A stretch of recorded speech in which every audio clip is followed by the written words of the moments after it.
வணக்கம். இன்னைக்கு நாம ஒரு ம், ரொம்ப ஆழமான ஒரு கேள்விக்குள்ள போகப் போறோம். நாம எல்லாரும் சந்தோஷமா, நிம்மதியா, உண்மையோட வாழணும்னு தான் நினைக்கிறோம். ஆனா பல நேரங்கள்ல அது நடக்கறதில்ல. ஏன்? நாம ஏன் உண்மைய அனுபவிக்க முடியாம தவிக்கிறோம்? இந்த கேள்விக்கு பதில் தேடி ஓஷோவோட தம்மபதம் சொற்பொழிவு தொடர்ல இருந்து அவருடைய 27வது உரையின் ஆடியோவ நம்ம 2 பேரும் சேர்ந்து ஆழமா அலசி பார்க்க போறோம். இது ஒரு அருமையான தேர்வு. ஏன்னா ஓஷோ இந்த விஷயத்தை ரொம்ப ஒரு வித்தியாசமான கோணத்துல அணுகுறார். எப்படி? பொதுவா ஆன்மீகம்னா உண்மையை எப்படி அடையறதுன்னு சொல்லும் இல்லையா? ஆனா ஓஷோ சொல்றார், உண்மையை அடைய தேவையே இல்ல, அது ஏற்கனவே இங்க தான் இருக்கு. ஓ!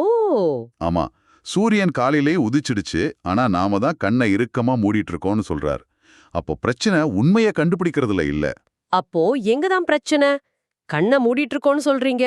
அப்ப நாம என்ன செஞ்சுட்டு இருக்கோம்? நம்ம பொய்ய உருவாக்கி அதை ரொம்ப கட்டியா பிடிச்சிட்டு இருக்கோம். ஓஷோவோட அணுகுமுறை ஒரு எதிர்மறை அணுகுமுறை. எதிர்மறை அணுகுமுறையா? அதாவது உண்மையை தேடுறதுக்கு பதிலா நாம ஏன் பொய்ய கட்டி பிடிச்சிட்டு இருக்கோம்னு புரிஞ்சுக்க முயற்சி பண்றது. ஒரு ஓடையில தண்ணி போகாம ஒரு பெரிய பாறை தடுத்துட்டு இருக்குன்னா, ம். நீங்க தண்ணிய தள்ளிட்டு போக சேஷ்டா பண்ண மாட்டீங்க. அந்த பாறைய எடுத்தா போதும். தண்ணி தானா ஓடும். அந்த பாறை தான் ஓஷோ சொல்ற மூடத்தனம். ஓ! அப்ப நம்மளோட வேலை, அந்த மூடத்தனம்ங்கிற பாறைய அடையாளம் கண்டு அத புரிஞ்சுக்கிறது தான். சரி, ஆனா இதுல ஒரு சிக்கல் இருக்கே. என்ன சிக்கல்? ஒருத்தர் தன்னை மூடன் அப்படின்னு எப்படி ஒத்துப்பார்? அதுதானே முதல் பிரச்சனை. மிகச் சரியா சொன்னீங்க. அதுதான் மூடத்தனத்தோட முதல் மற்றும் முக்கியமான குணம். அது தன்னை ஒருபோது நான் மூடன்னு ஒத்துக்காது. ஆமா. ஒரு நோயாளி தனக்கு நோய் இருக்கிறதையே ஒத்துக்கலன்னா எந்த டாக்டர் அவருக்கு சிகிச்சை கொடுக்க முடியும்? மூடத்தனம் எப்பவுமே தன்னை ரொம்ப அறிவாளியா நினைச்சுக்கும். இந்த தற்காப்பு மனப்பான்மை தான் அதோட அடித்தளமே. இங்கதான் விஷயம் ரொம்ப சுவாரஸ்யமா மாறுது. ஓஷோ சொல்றார், இந்த மூடத்தனம் தன்னை பாதுகாத்துக்க பயன்படுத்துற ஆயுதமே அறிவுதான்னு. ஆமா, இது கேட்டவே முரணா இருக்கு. அறிவு எப்படி எப்படி மூடத்தனத்துக்கு கவசமாகும்? இதுக்கு ஓஷோ உபநிடத்தத்துல இருந்து ஒரு அற்புதமான கதையை சொல்றாரு. உத்தாலகர்னு ஒரு ரிஷி, அவரோட பையன் ஸ்வேதகேது. ம்ஹும். பையனை பெரிய குருகுலத்துக்கு அனுப்பி எல்லா சாஸ்திரங்களையும் கத்துக்க வைக்கிறாரு. 12 வருஷம் கழிச்சு ஸ்வேதகேது திரும்பி வரான். சரி. அவன்கிட்ட அத்தனை சாஸ்திரங்களும் இருக்கு, ஆனா கூடவே பெரிய அகங்காரமும் இருக்கு. வீட்டுக்குள்ள கால் வச்சதுமே அவனோட நடையில ஒரு கர்வம். படிச்ச திமிர்னு சொல்லுவாங்களே, அது மாதிரி. அதேதான். இத பார்த்ததும் அவங்க அப்பா உத்தாலகர் கேக்குறார், மகனே, எல்லாத்தையும் கத்துக்கிட்ட, ஆனா எதை ஒன்ன தெரிஞ்சுக்கிட்டா மிச்சம் எல்லாமே தெரிஞ்ச மாதிரி ஆகுமோ அந்த ஒண்ணு கத்துக்கிட்டியா அப்படின்னு. ஒரு நிமிஷம். எத ஒன்ன தெரிஞ்சுக்கிட்டா எல்லாம் தெரிஞ்ச மாதிரி ஆகுமோ? அது அது என்ன? அதுதான் தன்னை அறிதல், சுய அறிதல், நீ யாருன்னு தெரிஞ்சுக்கிறது. ஸ்வேதகேது படிச்ச எந்த சாஸ்திரத்திலயும் இதுக்கு பதில் இல்ல. ஓஹோ! அவன் படிச்சதெல்லாம் கடன் வாங்கின அறிவு. வேதங்கள்ல என்ன சொல்லிருக்குன்னு அவனுக்கு தெரியும், ஆனா அது அவனோட சொந்த அனுபவம் இல்ல. அவன் ஒரு கோதையச்சு என்சிக்ளோபீடியா மாதிரி, ஆனா உள்ளுக்குள்ள ட்ரங்க். புரியுது. இந்த அறிவு தான் அவனோட அறியாமைய, அவனோட மூடத்தனத்தை மறைக்கிற ஒரு கவசமா இருந்திருக்கு. எனக்கு இது நல்லா புரியுது. இன்னைக்கு உலகத்துல இதுதான் நடந்துட்டு இருக்கு. நாம ஒரு விஷயத்த பத்தி விவாதம் பண்ணும்போது, நமக்கு உண்மையிலே தெரியலனாலும் நாம படிச்ச 4 கட்டுரை, பார்த்த 2 யூடியூப் வீடியோ வச்சு சமாளிக்கிறோம் இல்லையா? ஆமா, எனக்கு தெரியாதுன்னு ஒத்துக்கிற மனப்பான்மையே இல்ல. மிகச்சரி. அந்த நிமிஷம் நீங்க சேகரிச்ச அறிவு உங்க அறியாமைக்கு கவசமாயிடுச்சுன்னு அர்த்தம். ஓஷோ சொல்றார், மூடனின் அறிவு அவனுக்கே கேடு விளைவிக்கும். அது அவனை குணப்படுத்தாது, நோயை இன்னும் ஆழமாக்கும்னு. ஏன் அப்படி? ஏன்னா அந்த அறிவு உண்மையான தேடலுக்கு ஒரு தடையா மாறிடுது. இனிமே அவன் எதையும் தேட மாட்டான், ஏன்னா அவனுக்கு ஏற்கனவே எல்லாம் தெரியும். அப்போ நாம நம்மகிட்டே கேட்டுக்க வேண்டிய கேள்வி இதுதான். நீங்க கத்துக்கிட்ட விஷயங்கள் உங்க அறியாமையை ஏத்துக்கிறதுக்கு உதவுதா, இல்ல அத மறைக்கிறதுக்கு உதவுதா? ஆமா, உங்க டிகிரி, உங்க புத்தக அறிவு, உங்க அனுபவம் இதெல்லாம் உண்மையை நோக்கிய ஜன்னல்களை திறக்குதா, இல்ல உங்களை சுற்றி சுவர்களை எழுப்புதா? இது ஒரு முக்கியமான சுய பரிசோதனை. ஆனா ஒரு சந்தேகம். சொல்லுங்க. இவ்ளோ பெரிய மூடத்தனம் ஒரு மனுஷனுக்குள்ள பல வருஷமா எப்படி தங்குது? அதோட விளைவுகள் அப்பப்ப தெரிய வராதா? நல்ல கேள்வி. அதுதான் ஓஷோவோட பகுப்பாய்வுல அடுத்த புள்ளி. மூடத்தனம் தன்னைத்தானே நீட்டிச்சுக்க ஒரு முக்கிய காரணம் நாம செய்யற செயல்களுக்கும் அதோட விளைவுகளுக்கும் மத்திய இருக்கிற கால இடைவெளி. இத கொஞ்சம் விளக்க முடியுமா? நிச்சயமா. புத்தர் சொன்ன ஒரு உவமையை ஓஷோ இங்க பயன்படுத்துறாரு. புதிதாக கறந்த பால் கறந்த உடனேயே தயிராக மாறுவதில்லை. ம். அதுக்கு கொஞ்ச நேரம் எடுக்கும். அது மாதிரிதான் நாம செய்யற தவறான செயல்களோட விளைவுகளும். அது உடனே தெரியாது. மெதுவா கொஞ்சம் கொஞ்சமா தான் அதோட தாக்கம் வெளிப்படும். ஒரு உதாரணம் சொல்லுங்களேன். ஒருத்தர் சிகரெட் பிடிக்க ஆரம்பிக்கிறாருன்னா முதல் சிகரெட்லயே அவருக்கு கேன்சர் வர்றதில்ல.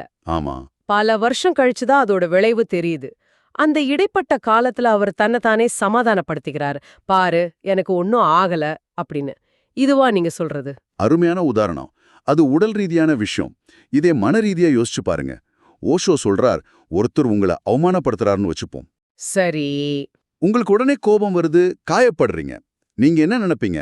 அவர் சொன்ன வார்த்தைகளால நான் காயப்பட்டேன்னு நினைப்பீங்க. அதாவது காரணத்தை வெளியில தேடுவீங்க. ஆமா, அதுதானே இயல்பு.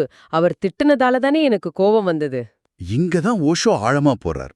அவர் கேக்குறார், உண்மையிலேயே அந்த வார்த்தைகள் உங்களை காயப்படுத்துதா? அப்படின்னு. இல்லையா? இல்ல. உங்களுக்குள்ள பல வருஷமா நீங்க வளர்த்து வச்ச அகங்காரம்ங்கிற ஒரு விஷயம் இருக்கு இல்லையா? அந்த அகங்காரம் தான் காயப்படுது. அந்த அகங்காரம்ங்கிற விதம் உங்களுக்குள்ள இல்லைனா, அந்த வார்த்தைகள் வெறும் காத்துல வந்த சத்தமா கடந்து போயிருக்கும். ஓ, அப்போ இன்னைக்கு நடந்த அவமானத்துக்கு காரணம் இன்னைக்கு அவர் சொன்ன வார்த்தை மட்டும் இல்ல.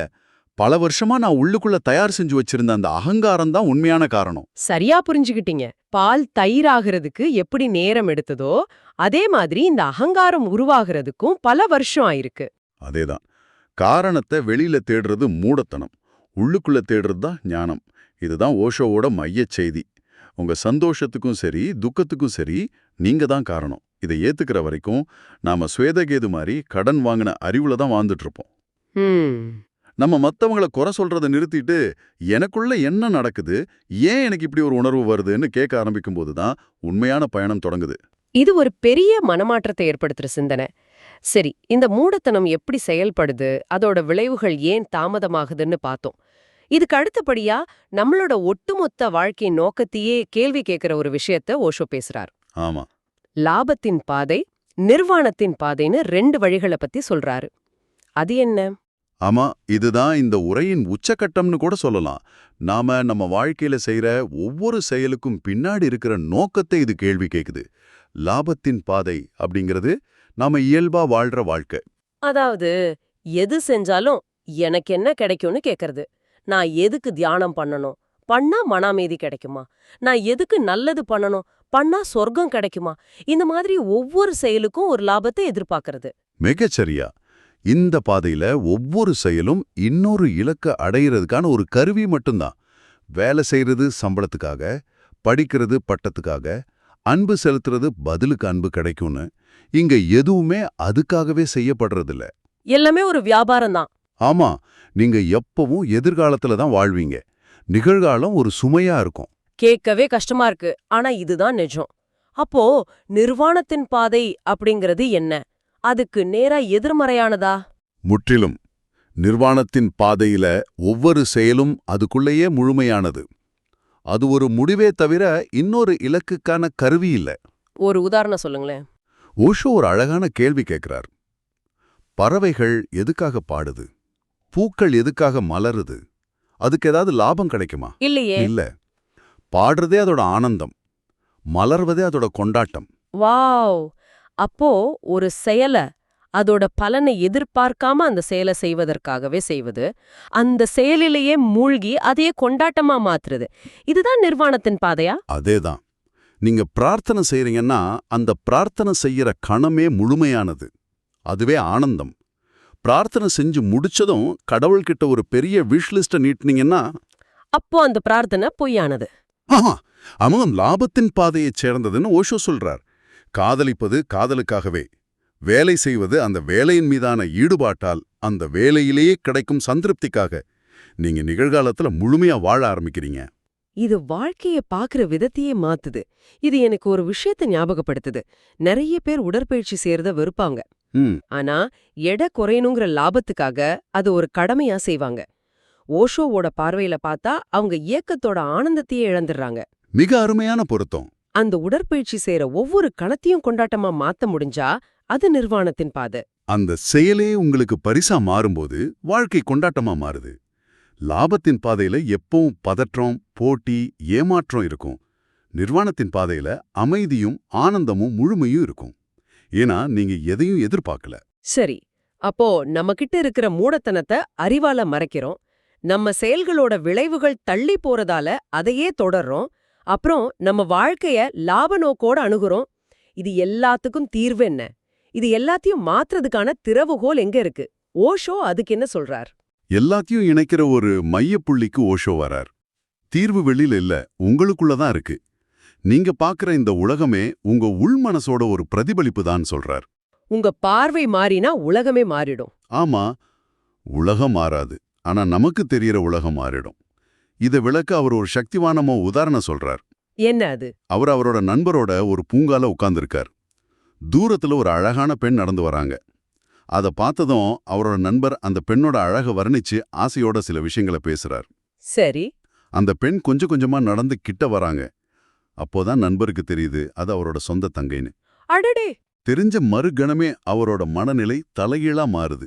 சில வினாடிகளுக்கு முன்னாடி இருந்த ஆசை, காமம் எல்லாம் மறைஞ்சு ஒரு குற்ற உணர்ச்சியும் பாசமும் வருது. அவர் முகம் வெக்கத்துல சுருங்கிடுது. அந்த பெண் அதே பெண் தான். அவங்க மாறவே இல்ல. ஆனா இவரோட பார்வை, இவரோட லேபிளிங் மாறினதும், இவரோட உணர்வுகள் மாறிடுச்சு, இவரோட உலகமே மாறிடுச்சு. சரியா சொன்னீங்க. தூரத்துல ஒரு பொருளா தெரிஞ்ச போயிருந்த உலகம் வேற, பக்கத்துல தங்கைன்னு உறவு தெரிஞ்சதும் உருவான உலகம் வேற. ம். ஓஷோ சொல்றாரு, தேராசியோட பார்வையில பார்த்தா இந்த உலகம் சம்சாரம், அதாவது துன்பம், பிறப்பு இருப்பு சுழற்சி.